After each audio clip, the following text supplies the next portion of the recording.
बिस्मिल्लाहिर्रहमानिर्रहीम अस्सलामुअलैकुम या इली हक हैदर। उम्मीद कर रहे तुम सारे भरा ठीक हो वो अल्लाह ताला तुहानू सारिਆਂ ਨੂੰ ठीक रखे जी। अज डेट हो गई 27 अगस्त 8वां महीना 2025 ते टाइम 3 ਦਾ जी। ठीक जिस तरह कि तुहानू पता है कि फ्लड अपडेट चल रही है रिवर चिनाब रिवर रावी ते रिवर सतलज की ये तुहानू तिन्ना दरियावां की जिहड़ी अपडेट वो लभेगी ऐसे रिपोर्ट दे विच। ठीक है जी। जिस तरह कि तुहानू पता है कि इंडिया ने 9 ਲੱਖ का रेला रिवर चिनाब दे विच सड्डिया सी ते जिहड़ा ऐड मराला ने 9,90,000 क्यूसक पानी जिहड़ा कि वो डिस्चार्ज करवाया सी। ठीक है।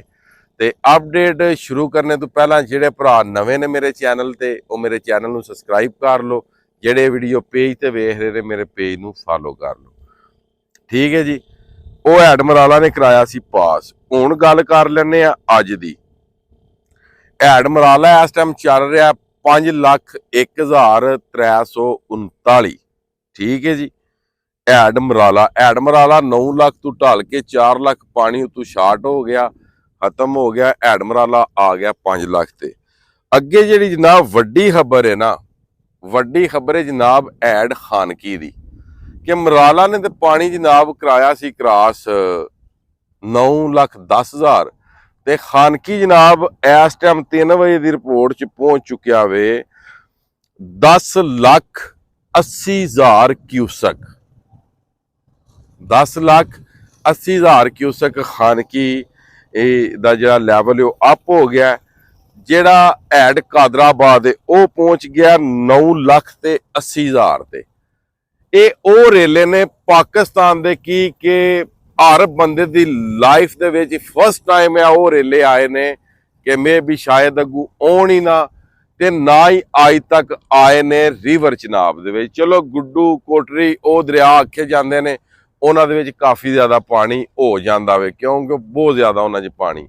यह जिहड़ा दरिया कल्ला दरिया हो के ते इन्हें जनाब मेरी 11 ਲੱਖ क्यूसक तक पानी खानकी ते कादराबाद जिहड़ा लैवल है वो पमाइश हो गई है। मजीद शाम तक हो जाएगी जदों यह पानी पहुँचण दे दुआड़ियां दे नदी नालियां दे पानी जदों पहुँचणगे उत्थे खानकी। ये पानी वधिया किंज जे? ये पानी वधिया इस तरीके नाल कि ऐड मराला जिहड़ा वे वो उत्ते वे खानकी थल्ले वे। जिन्ना भी पहाड़ां वाला पानी नदी नालियां विचों आउंदा है ना वो सारा जिहड़ा पानी है वो टुर गया जनाब मेरी दरिया चिनाब दे विच।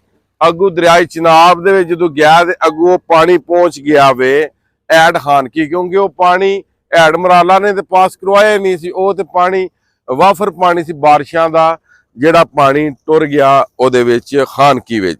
अगू गल कर लैने जनाब मेरी कादराबाद दे बारे दे विच। कादराबाद दे इलाके दे विच जनाब मेरी तुहानूं दसीए जी ऐड कादराबाद बाओ मांगा चौकी के करीब बन तोड़ दिया गया। ठीक है जी।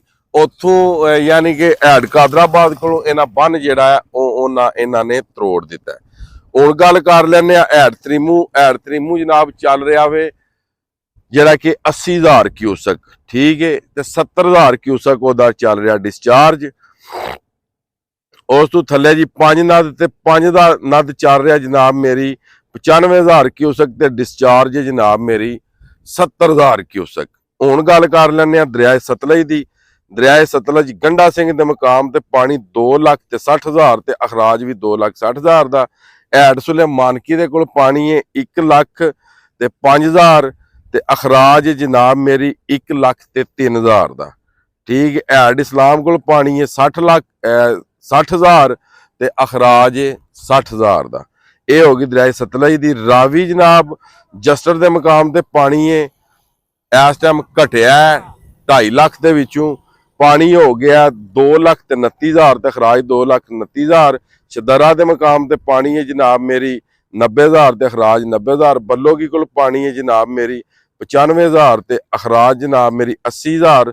सदनाई कोल पानी है जनाब मेरी 30,000 ते अखराज 10,000। अगे तुहानूं दे दिंदे रिपोर्ट जनाब मेरी तरबेला को पानी 1,41,000। कालाबाग को पानी 1,99,000। चश्मा को पानी 2,68,000। तौसा को पानी है जनाब मेरी 3,43,000 ਗੁੱਡੂ ਕੋਲ ਪਾਣੀ ਹੈ, 2,80,000 ਸੱਖਰ ਕੋਲ ਪਾਣੀ ਹੈ, 2,54,000 ਕੋਟਰੀ ਕੋਲ ਪਾਣੀ ਹੈ, 2,11,000। ਹੁਣ ਗੱਲ ਇਹ ਵੇ ਕਿ ਜਨਾਬ ਜੇ ਅਗਰ ਪਾਣੀ ਦੀ ਗੱਲ ਕੀਤੀ ਜਾਏ ਤੇ ਜਿੱਧਰ ਵੀ ਕੈਮਰਾ ਜਾਏ ਉਧਰ ਪਾਣੀ। 1 ਕਿਲੋਮੀਟਰ ਨਹੀਂ, 2 ਕਿਲੋਮੀਟਰ ਨਹੀਂ, 50-50 100 ਕਿਲੋਮੀਟਰ ਤੱਕ ਪਾਣੀ। ਅਗਰ ਇੱਧਰ ਦਰਿਆ ਦੀ ਗੱਲ ਕੀਤੀ ਜਾਏ ਤੇ ਜੇ ਬੰਦਾ ਪੁੱਛੇ ਵੀ ਇਹ ਸਾਈਡ ਤੇ ਦੀਲ ਸਾਹਿਬ ਕੀ ਹੈ, ਇੱਧਰ ਕੈਮਰਾ ਪਵਾਓ ਇਹ ਕੀ ਹੈ, ਇਹ ਵੀ ਸਾਰਾ ਪਾਣੀ। ਸਿਆਲਕੋਟ ਦੇ ਵਿੱਚ ਬਹੁਤ ਜ਼ਿਆਦਾ ਤਬਾਹੀ ਹੋ ਗਈ, ਜਾਨਵਰ ਕੁਝ ਮਰ ਗਏ, ਕੁਝ ਰੁੜ ਗਏ। ਠੀਕ ਹੈ ਜੀ, ਇੱਕ ਗੱਲ ਫਾਈਨਲ ਹੋ ਗਈ। ਜ਼ਿਲ੍ਹਾ ਗੁਜਰਾਤ ਦੇ ਵਿੱਚ ਪਿੰਡ ਜਿਹੜੇ ਨੇ ਉਹ ਪਾਣੀ ਦੀ ਜ਼ਦ ਦੇ ਵਿੱਚ ਆ ਗਏ, ਜਾਨਵਰ ਵੀ ਜ਼ਾਇਆ ਵੀ ਹੋ ਗਏ ਤੇ ਦਰਿਆ ਦੀ ਨਜ਼ਰ ਵੀ ਹੋ ਗਏ। ਇਸੇ ਤਰ੍ਹਾਂ ਜਿਹੜੇ ਬੇਲਿਆਂ ਦੇ ਵਿੱਚ ਰਹਿੰਦੇ ਸਨ ਬੰਦੇ, ਉਹਨਾਂ ਵੀ ਇਹ ਖਬਰ ਸੁਣਨੀ, ਇੱਕ ਕੰਨੋਂ ਸੁਣਨੀ, ਦੂਜੇ ਕੰਨੋਂ ਫੁਰਲ। ਉਹ ਸਾਰੇ ਦੇ ਸਾਰੇ ਜਿਹੜੇ ਸਾਡੇ ਭਰਾ ਨੇ ਨਾ ਹੁਣ ਛੱਤਾਂ ਦੇ ਟੰਗੀ ਗਏ ਨੇ, ਜਿਹੜੀਆਂ ਕਿ ਵੀਡੀਓ ਤੁਸੀਂ ਵੇਖ ਚੁੱਕੇ ਹੋ। ਉਹਨਾਂ ਦੀ 1122 ਵਾਲੇ ਜਿਹੜੇ ਨੇ ਉਹਨਾਂ ਨੂੰ ਰੈਸਕਿਊ ਕਰ ਰਹੇ ਨੇ। ਠੀਕ ਹੈ, ਇਸ ਗੱਲੇ ਕਰਕੇ ਤੇ ਮੈਂ ਜਿਹੜੀ ਮਿਹਨਤ ਕਰਨਾ, ਇਹਦਾ ਮਕਸਦ ਅਸਲ ਇਹ ਵੇ ਕਿ ਜਿੰਨੇ ਵੀ ਭਰਾ ਤੁਸੀਂ ਇਹ ਦਰਿਆਵਾਂ ਤੇ ਰਹਿਣੇ ਵਾਲੇ ਹੋ ਨਾ, ਉਹ ਮਿਹਰਬਾਨੀ ਕਰੋ ਤੇ ਮੇਰੇ ਨਾਲ ਕੰਪਰੋਮਾਈਜ਼ ਕਰੋ, ਪਿੱਛਾ ਹੋ ਜਾਓ। ਪਾਣੀ ਨਹੀਂ ਆ ਰਿਹਾ, ਹੁਣ ਪਾਣੀ ਹੁੰਦਾ 2 ਲੱਖ 3 ਲੱਖ 4 ਲੱਖ 5 ਲੱਖ, ਇਹ ਜਨਾਬ ਆ ਰਿਹਾ ਵੇ ਸਮੁੰਦਰ। ਤੇ ਜਦੋਂ ਸਮੁੰਦਰ ਹੁੰਦਾ ਨਾ ਤੇ ਉਹ ਹਰ ਚੀਜ਼ ਨਾਲ ਲੈ ਜਾਂਦਾ ਵੇ। ਤੁਸੀਂ ਹੁਣ 10-20 ਕਿਲੋਮੀਟਰ ਤੇ ਦੂਰ ਜਾਣੇ ਨਹੀਂ, ਤੁਸੀਂ ਇਹਦੇ ਤੋਂ ਕਮ ਸੇ ਕਮ 50 ਕਿਲੋਮੀਟਰ ਦੂਰ ਜਾਣਾ ਕਿ ਜਿੱਥੇ ਪਾਣੀ ਤੁਹਾਡੇ ਤੱਕ ਮਾਰ ਨਾ ਕਰੇ। ਬਕਾਇਆ ਮੈਨੂੰ ਉਮੀਦ ਹੈ ਕਿ ਜਿਹੜੀ ਮੈਂ ਸਪੀਚ ਕੀਤੀ ਹੈ ਇਹ ਤੁਹਾਨੂੰ ਪਸੰਦ ਆਈ ਹੋਵੇਗੀ ਤੇ ਇਹ ਤੁਸੀਂ ਅਮਲ ਵੀ ਕਰੋ ਦੇ। ਠੀਕ ਹੈ, ਤੇ ਅੱਜ ਦੀ ਵੀਡੀਓ ਤੇ ਅੱਜ ਦਾ ਵਲੌਗ ਕਰਨੇ ਹੱਦ ਤੱਕ ਮੈਨੂੰ ਦਿਓ ਇਜਾਜ਼ਤ। ਨੈਕਸਟ ਵੀਡੀਓ ਆਉਣੇ ਤੱਕ ਜ਼ਿਆਦਾ ਜ਼ਿਆਦਾ ਆਪਣਾ ਖਿਆਲ ਰੱਖਿਓ ਤੇ ਆਪਣੀਆਂ ਖਾਸ ਦੁਆਵਾਂ ਦੇ ਵਿੱਚ ਮੈਨੂੰ ਯਾਦ ਰੱਖਿਓ ਤੇ ਇਨਸ਼ਾਅੱਲਾ ਮਿਲਨੇ ਆ ਕਿਸੇ ਨੈਕਸਟ ਵੀਡੀਓ ਦੇ ਨਾਲ। ਅੱਲਾ ਹਾਫਿਜ਼, ਫੀ ਮਾਨ ਅੱਲਾ।